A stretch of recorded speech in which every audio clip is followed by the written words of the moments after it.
I'm joined by Sony Pro Support's Nguyen. Van, thanks very much for being on the live cast today.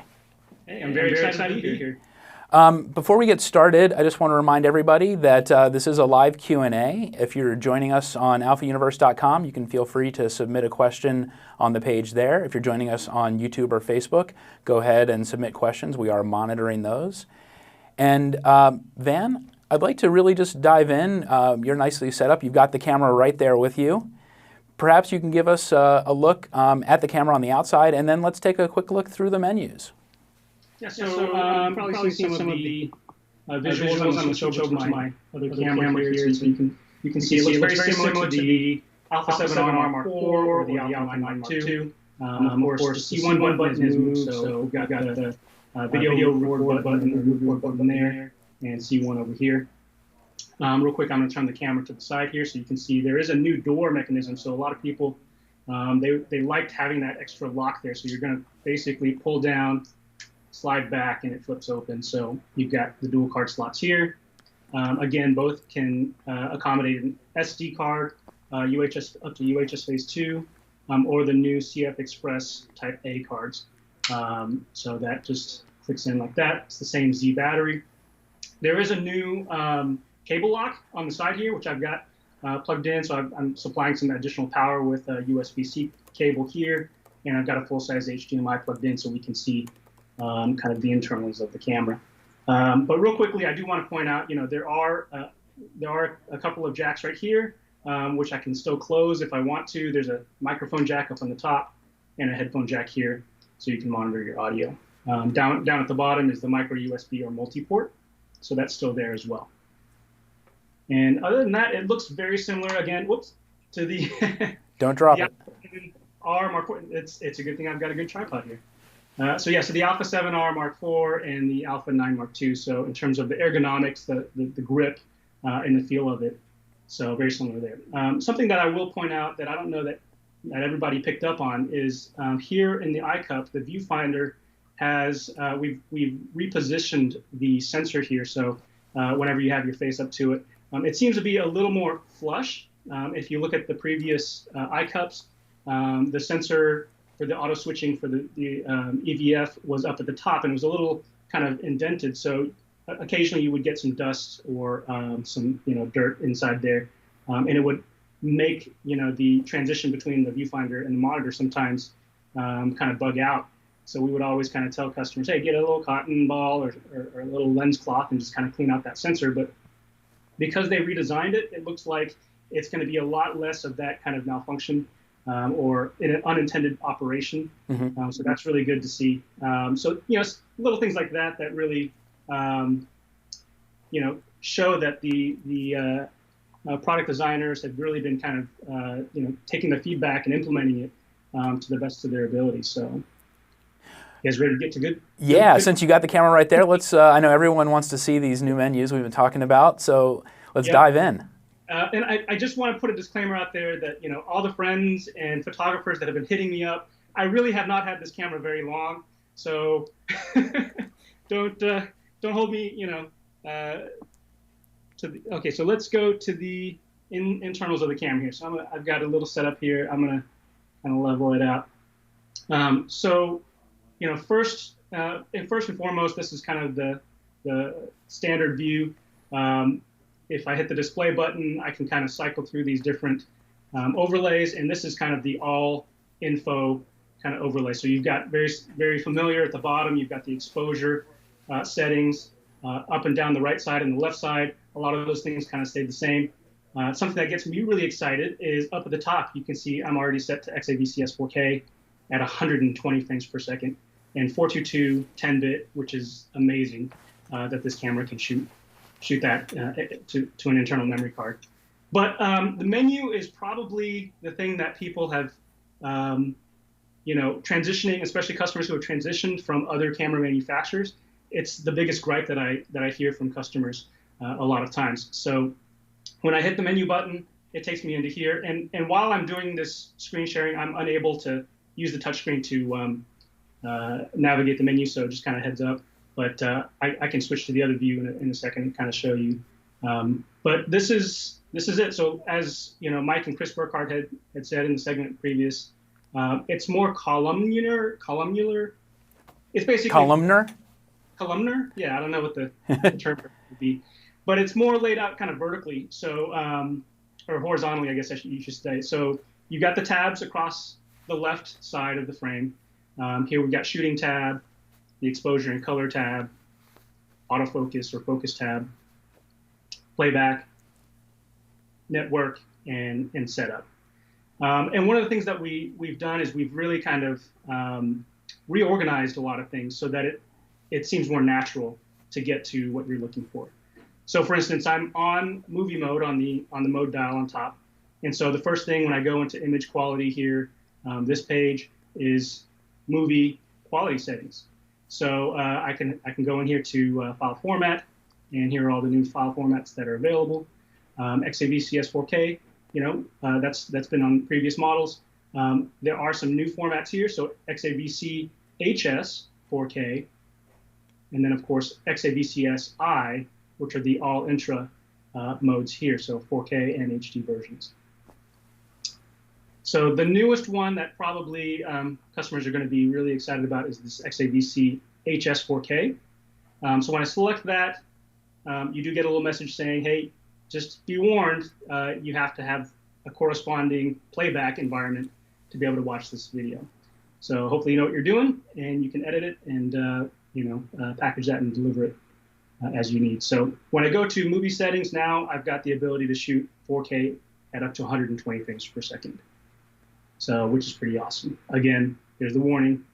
Not every, PC or Blu-ray player or anything is going to be able to play back this quality. The next option here, so this is the frame rate, of course, is the record setting. So here you get to select your bit rate, your color subsampling.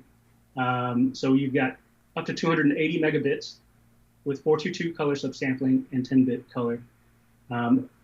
That's available here, and these options will change depending on the file formats that you're using as well. So, for instance, if I back up and I go to maybe the all intra 4K, I think a lot of people are probably interested in understanding what's available here. So here you've got that all intra capability up to 60 frames,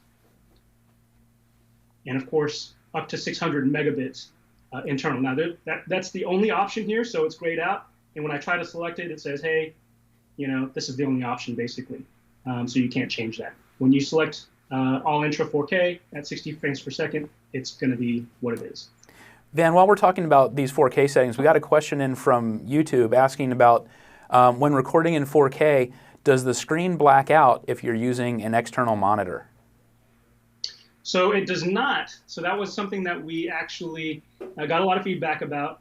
So yeah, if you were recording to an external monitor, you can actually set that up as well. So and a lot of those external recorder questions, you're going to be spending a lot more time down here in the setup tab, which is where you would find typically your HDMI settings and that type of thing. So I can kind of get to that.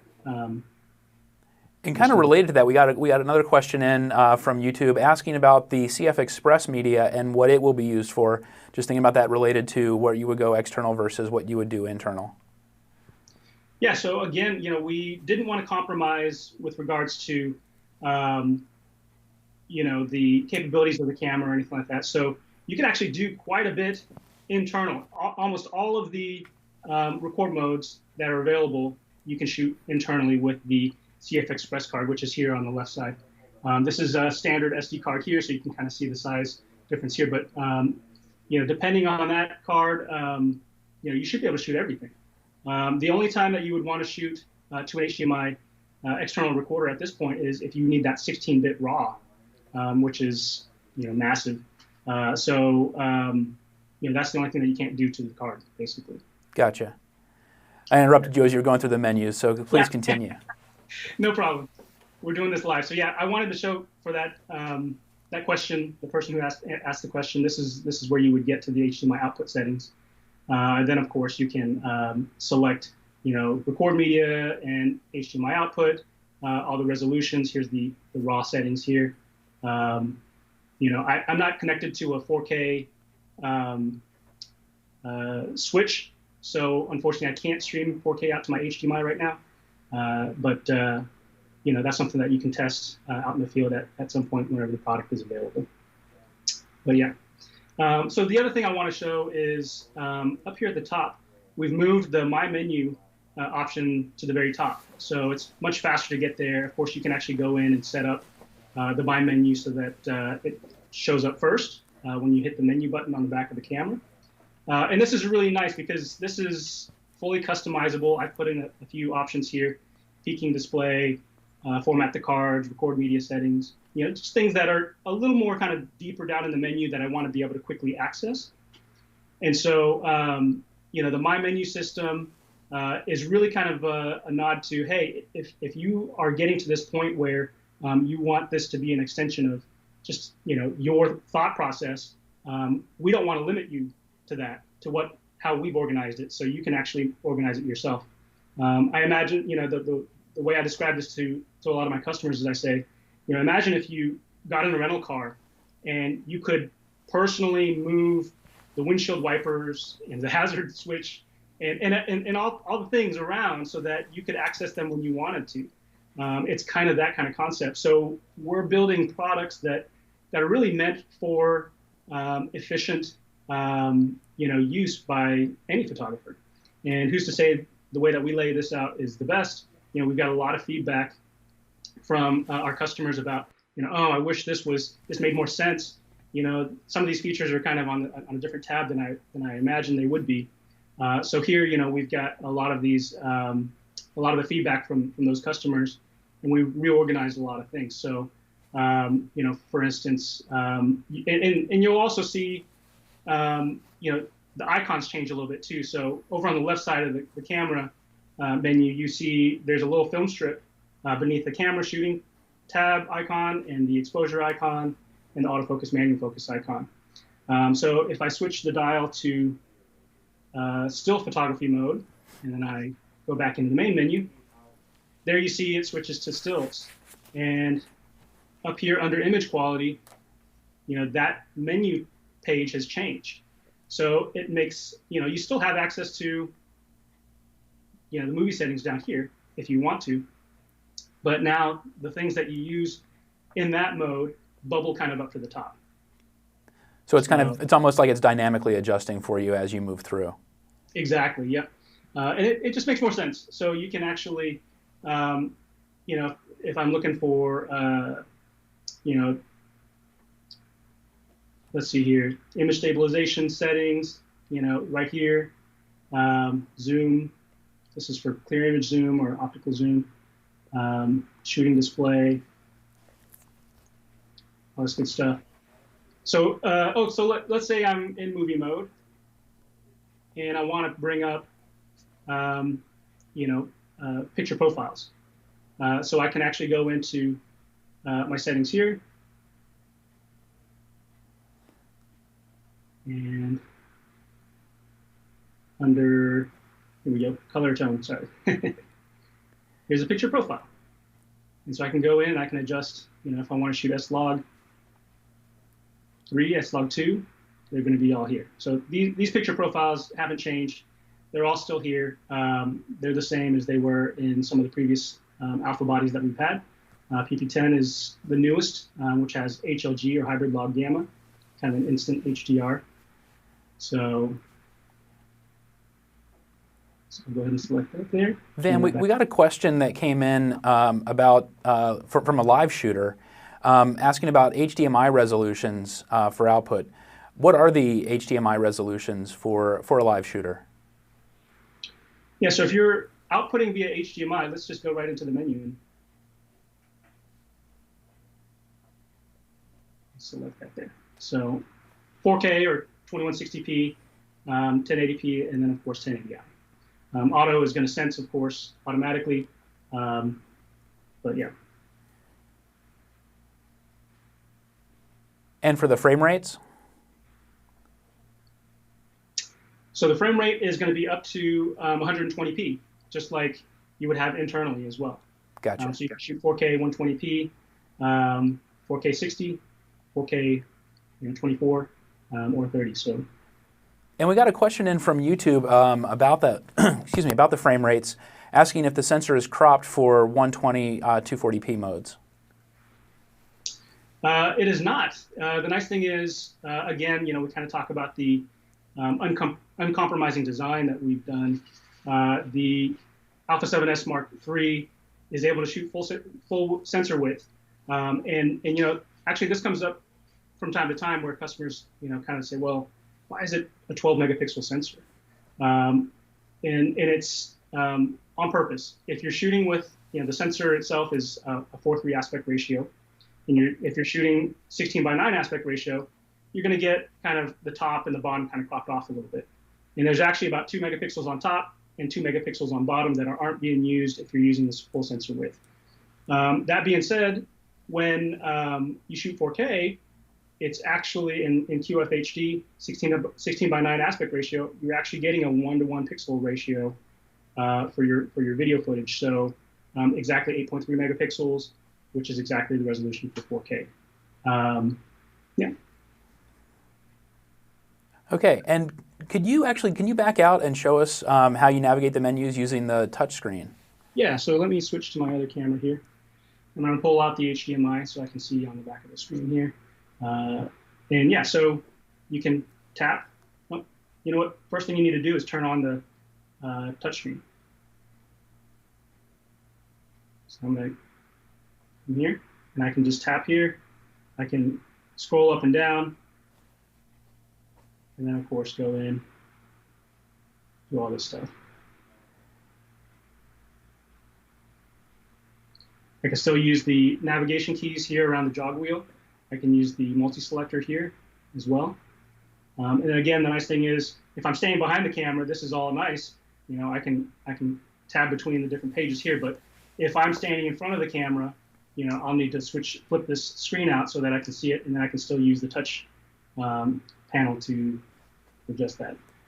And as we're doing this kind of a virtual walk around, we got a question regarding that flip screen and the menu. Is it possible to turn the menu around, or rather to turn the flip screen around in a protection mode? Yep, so it'll flip out, rotates, and then of course can close up, so you can prevent some accidental knocks and dings to that LCD screen as well. And we also got another question from Facebook while we're looking at the outside of the camera. And this is a little bit related, I think, to the questions we were getting regarding the heat sink in the previous segment. Is the body weather sealed? Yeah, so the body is weather sealed, and one of the things that I noticed with especially the doors is, it seems like the channels here are deeper, so it actually feels really good in terms of how solid they are to press in and pull open. So definitely, we'll have to see how the public tests it out, but it looks and feels much more robust than previous models, of course. So pretty confident in that. It's going to be really good. While we're looking at those connectors right there, this camera has full HDMI connector, is that correct? Yep, so I'm using a full HDMI cable here, and actually what I'll do is I'll take off this cable string relief here, so you can kind of see a little bit more. So another thing that I noticed, and I'm not sure if this is final, is these little anchors here for the strap. They typically would kind of flip around, but and make noise when it clangs against the body of the camera. So hopefully they continue to use these anchor clips, because if you're going to be using this on a gimbal or something, you don't have to take the time to try to take these little anchors off. They'll be nice and noise-free. So you can see it takes a little bit of force, but you've got some really solid doors there, some really deep channels to keep that weather sealing really, really good. So yeah, full-size HDMI on the front here. So you'll notice this is typically where you would see a PC sync port for a flash, maybe an Ethernet jack if you're looking at the Alpha 9 Mark II, that type of thing. But with this particular camera, it's designed for video, for movie making. So a full-size HDMI jack there into that door. I know that was a really highly requested item. For anybody who's monkeyed with the smaller connectors, having a full size is just such a nice feature, nice attention to detail. Yeah, so you've got the mini jack here for an analog microphone if you're using a third-party microphone. Of course, you've got the headphone jack there for monitoring. the high-speed USB-C, and the multi-port or the USB micro. Another thing that I want to point out is, we do have the multi-interface shoe, the return of the multi-interface shoe up here on top. So I'm going to take the little cover off. And you can see there's little pins at the top here. So if you're not familiar with Sony accessories and Sony cameras, this, of course, acts as a standard hot shoe, but also allows you to connect other accessories like microphones. And the nice thing about the Sony microphones is that the camera body itself will power the microphone. So if you've ever used a third-party mic and they don't have a battery indicator that tells you how much battery life is left, you're always going to run that risk if you're going into an interview or going to a situation where you're trying to record audio. And if that light turns off and you don't see it, half of your movie is basically going to be no audio. Nice thing about this is, again, the additional connectors up top, not only do they power the external microphone, but also allow for digital audio pass-through. So for accessories like the XLR K3M, our new XLR adapter, that has a digital mode, so you can actually have less interference happening when the signal is getting from the microphone down into the file. Van, we got a question from Facebook asking about the record button. Is it a dedicated record button? So you can customize it, just like a lot of a lot of the buttons on our Sony bodies. You can customize a lot of these for your own layout. Let me pop this strainer leaf back on. So it's kind of a different shape, So you kind of straddle the doors here between these two pieces, and then hold it kind of on there. Press in the little plunger and turn to kind of lock it in. And I'm going to plug back in my additional power source so that my battery doesn't run out. And the nice thing is, I'm actually using a MacBook Pro charger to offer power delivery into to the camera. So, in previous models, if you used an external battery supply, it would run out, and it would still draw a little bit of battery from the internal battery, or a little bit of electricity from the internal battery. So, eventually the camera would just turn off. Here, in theory, I haven't tested it out myself yet, but you could go as long as you needed. So, but yeah, so let's. And is that battery? I'm sorry, is that battery the Z battery, or is it a new battery for this camera? So it is a Z battery. It's the same as previous models. So, and this will also be compatible with the VGC 4EM vertical grip. So you can have dual battery capacity, same grip you would purchase for the Alpha 9 Mark II or the Alpha 7R Mark IV. So let me switch back to the inside of the camera here. And you had that question about the dedicated record button. So the nice thing is you can go in and you can customize pretty much all the buttons on the back. And definitely this is one of the nice things about the Sony system, is just being able to have that capability. Because again, just like the My Menu, we may not put things where you want them. And so to limit you to that, is not what we're trying to do. So I would go here to the Setup tab and Operation Customize, and then here are your custom key settings. So if I go into, let's do Movie Custom Key Settings, and you'll notice, again, a new menu here. By default, it's just going to follow what you've customized in the stills mode. But I really like how, again, you've got the column on the left, and makes it just a little easier to kind of see. And then, of course, the corresponding numbers on the left side are highlighted on the right side on the diagram. So if I wanted to go in and customize that record button that's up on top, I just go here to the top, and then I change this to something else. So by default, that's where the C1 button is, and that's where you would activate white balance. C1 is still white balance. It's just the C1 button is moved. But if you want to put it back because you're using, maybe the Alpha 7R Mark IV and the Alpha 7S Mark III, you don't want to confuse the custom buttons, then you can go in and completely customize this. And then we were talking a minute ago about the weather sealing, and the question about the new Heatsink. and overheating and everything, which is not a problem with this camera. But can you talk a little bit about how that heatsink does not affect the weather sealing? So the heatsink is internal. So, if you look at some of the pro cams that we have, because of the way that the processor is set up, and it generates quite a bit of heat. They've installed active cooling systems. In an active cooling system, you actually have to have a mechanism to move air around and dissipate the heat. So that usually means you're going to have a fan, and also you're going to have vents. So it's really important that we kept the weather sealing as good as possible on this camera. So the designers went in and put in a really amazing passive system that's completely sealed. So you're able to dissipate heat throughout the entire body, unlike before, but you're not having points of entry for debris or for moisture, dust, and that type of thing. So there's no vents to help move air out, but it's using a combination of designs and materials and things to dissipate the heat without it. Van, we got a question about IBIS in the camera. First of all, can you describe or explain the IBIS modes that the camera has and whether it will help with third-party lenses with adapters? Yeah, so the in-body image stabilization, which we call steady shot, let me switch back over to, yeah. So the in-body image stabilization that we call steady shot does work in conjunction with lenses.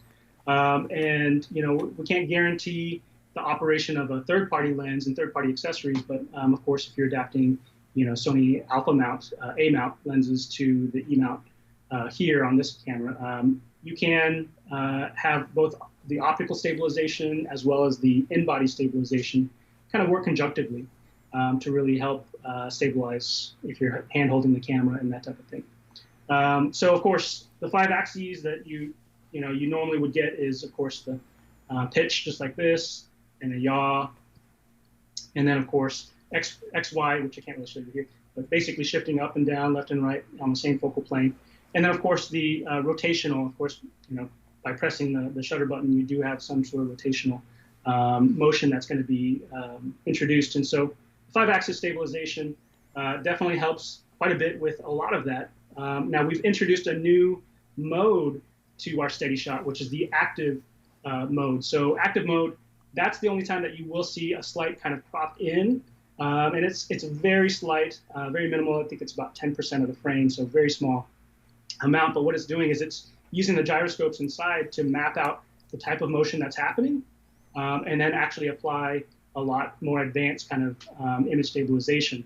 You'll see some YouTube videos, I'm sure, later on, kind of demonstrating those modes. It's amazing, and it's especially with the size of the sensor that we're talking about.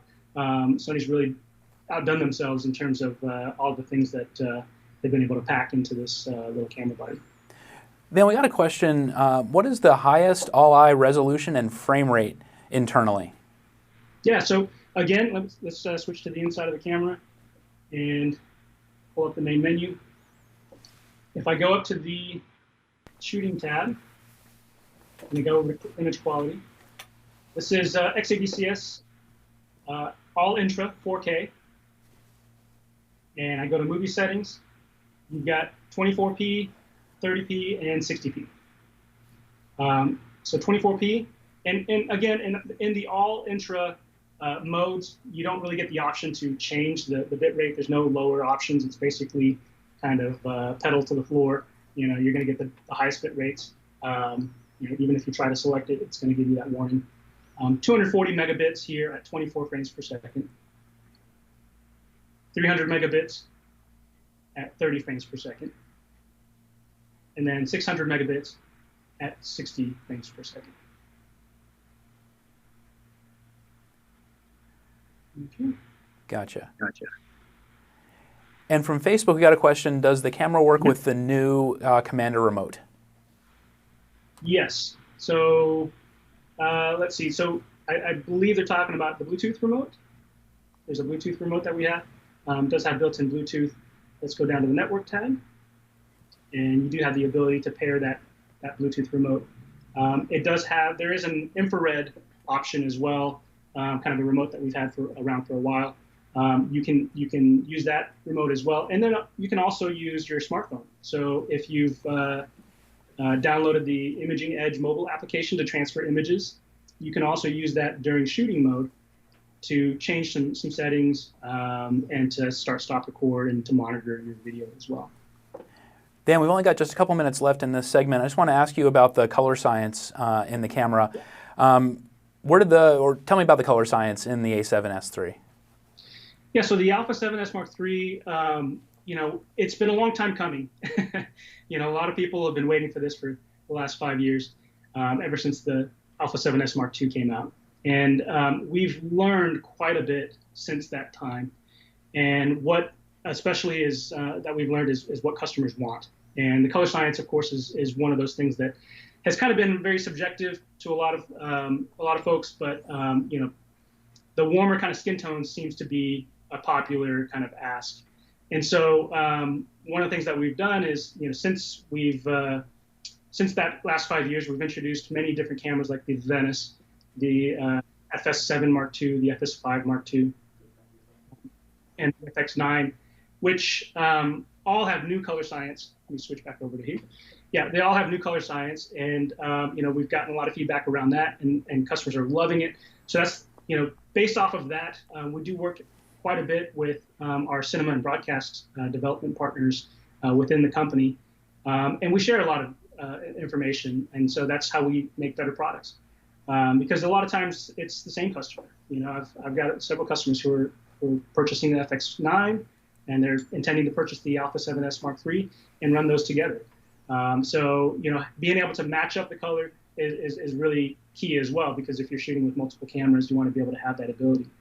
Of course, picture profiles helps if you do some color grading in post. But right out of the camera, right off the bat, it's got really pleasing skin tones and color science. Dan, we've got to leave it here for right now. Thanks again for joining us today. I know you'll be back later on to talk more along with Mike Bublo.